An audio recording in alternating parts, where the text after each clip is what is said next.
All right, it is Professor Andrews showing you how to make the Whirly-Gig.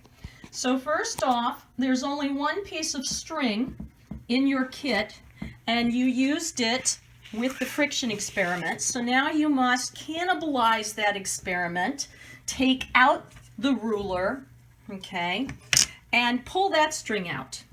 Once you have the string, you can loop the string through the small stopper and tie a little knot so that it's in place. I used some red nail polish to mark the more or less center of mass of that stopper so that it's easy for me to see. And now what I want you to see is that you are going to thread your string through the metal straw, okay? And from the metal straw, you are going to suspend the mass hanger, and it has 50 grams of weight threaded into the bottom. So I'm going to take a second and you'll see that happen.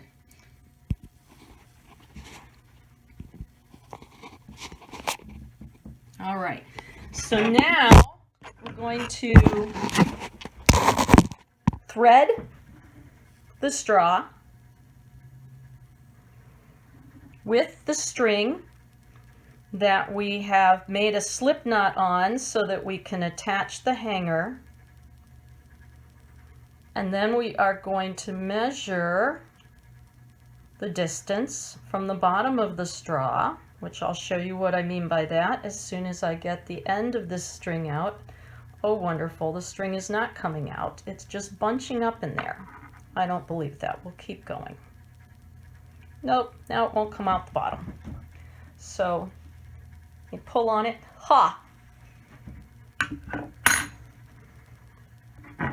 And now I put this on my hanger, and this is a Whirly-Gig, okay? The Whirly-Gig has a hanger,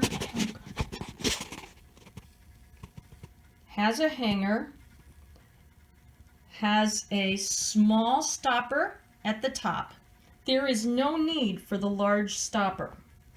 And what you're going to do will be shown in the making measurements section.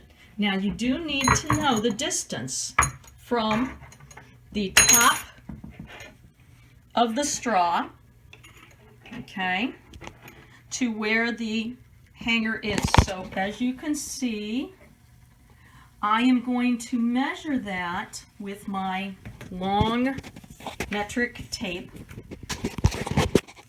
And what I have, I put my tape here, I run it out, I look for the piece that is the red dot on my stopper, and I see that when it's all done, that stopper clocks in at around 41 centimeters.